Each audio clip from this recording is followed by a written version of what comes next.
الحمد لمن قدر خيرا وقبلا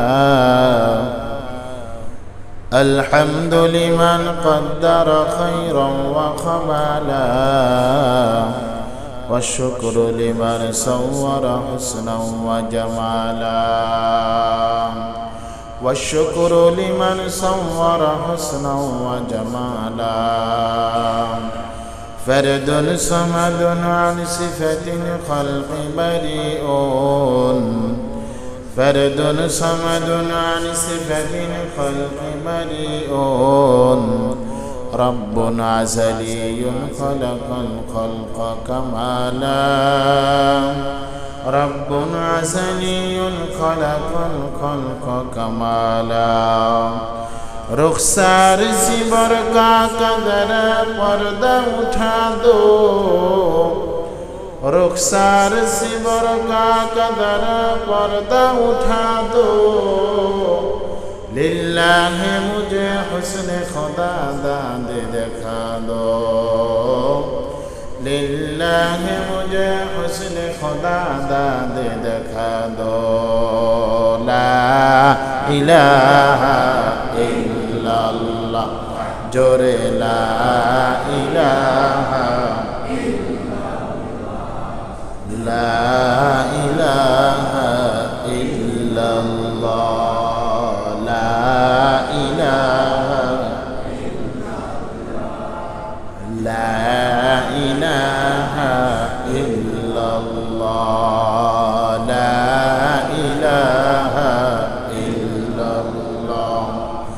لا إله إلا الله لا إله إلا الله لا إله إلا الله لا إله إلا الله لا إله إلا الله لا إله إلا الله لا إله لا إله إلا الله لا إله إلا الله لا إله إلا الله لا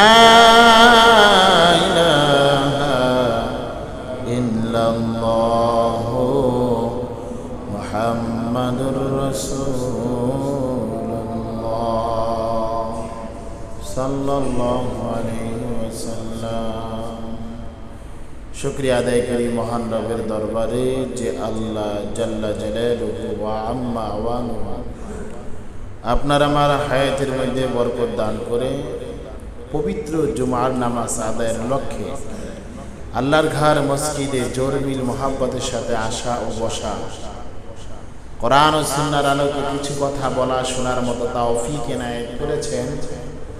সকলেই মহান রবের দরবারে দিল থেকে কালিমাতে শুকর আদায় করি, বলি আলহামদুলিল্লাহ।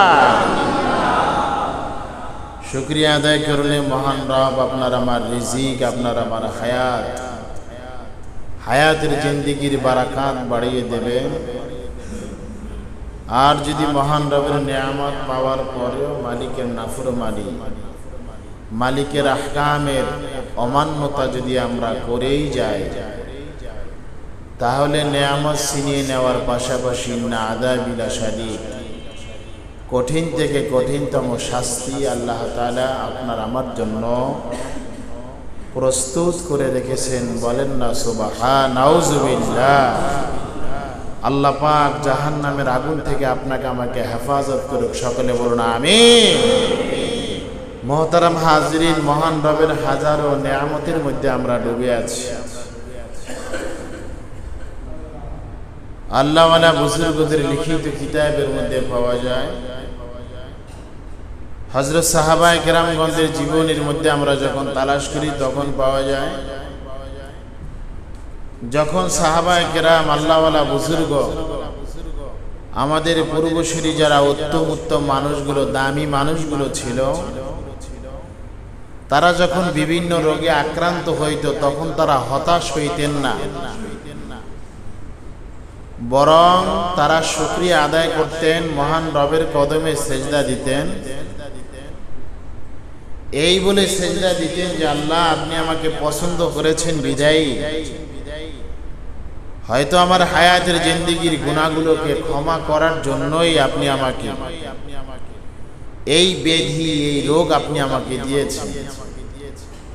আপনি আমার কল্যাণ চেয়েছেন, এই জন্যই আপনি আমার নিকট রোগ নামক মেহমান পাঠিয়েছেন।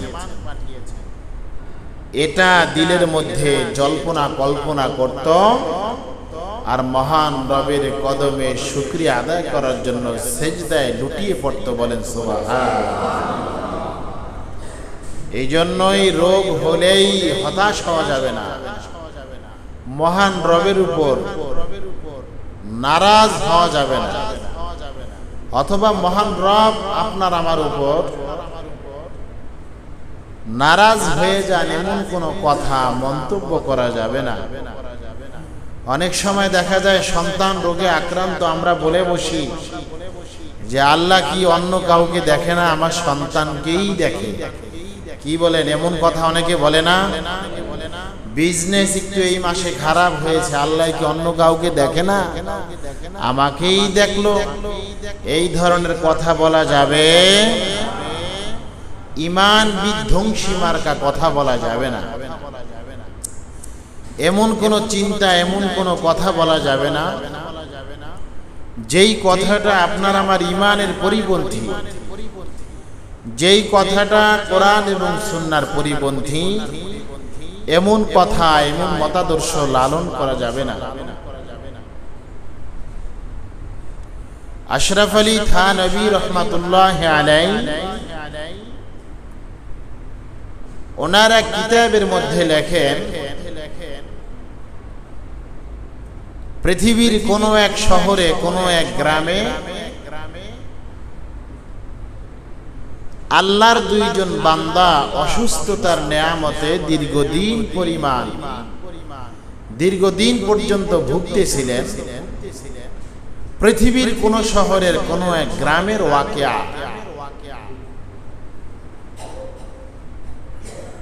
অসুস্থতা এতটাই বৃদ্ধি পেয়েছিল, এখন তারা মৃত্যুর মুখোমুখি অবস্থান, তারা সময় পার করছে, মুমূর্ষ অবস্থা যেটাকে বলা হয়। তো দুই ব্যক্তির মধ্যে এক ব্যক্তি ছিল ইহুদি, আর একজন ব্যক্তি ছিল মুসলমান। বুঝার চেষ্টা করেন, এজন্যই বলা হচ্ছে